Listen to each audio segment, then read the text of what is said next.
Mama bu da mənimdir, bu da mənimdir. Bu da benim. Bildim dana, ta bildim göz. Bu da benim benim. Hə. Verəcəm, gözlə. Bu ne? Mama bunun belə dadı olmur axı. O ne daha zengin? Qanadını da sağ vereyim, nəri? Qurban olum sağ. Az o ne değil mi? Sen ne de o? Qanadı da sağ verəcəm, nəri? O ne de değil, ne de onun adı ne değil? Görmürsən? Bu atma buddur, bu da atma qanaddır dana. Bu, Atma kanat. ətinə bax. Az yani.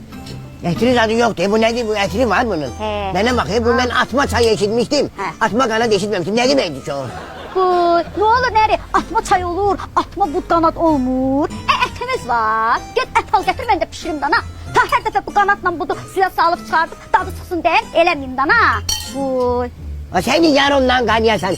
Hiç olmasa kent tohumu keserdin. Rengi tadı geçerdi. Ne bu nedir bu? Bu rengi tadı da yok. Ne? Böyle yemek ola. var orada. Kəsin döylər. Olan odur. Yersən ye, yemirsən yemə, özün bilərsən.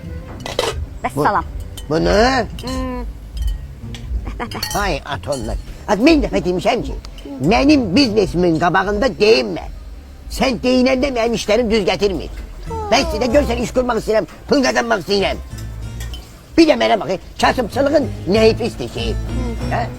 Varlı adam, pullu, yeğen için, onu yeğen, bunun yeğen. Hastanelik gelir hekime, hekim ona ne deyir? Nə deyir? Deyir ki birinci, sulu yemeğe silmeyin. Genetikayı.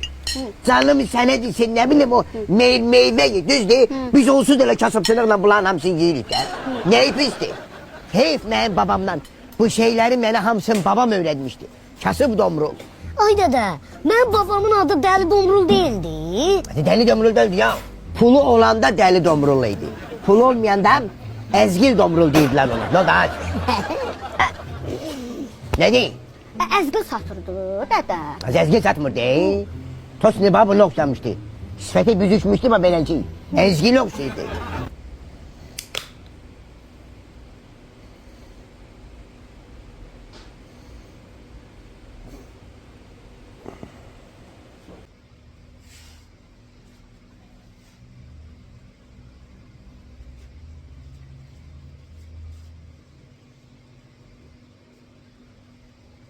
Tabaka, doğru tabakası.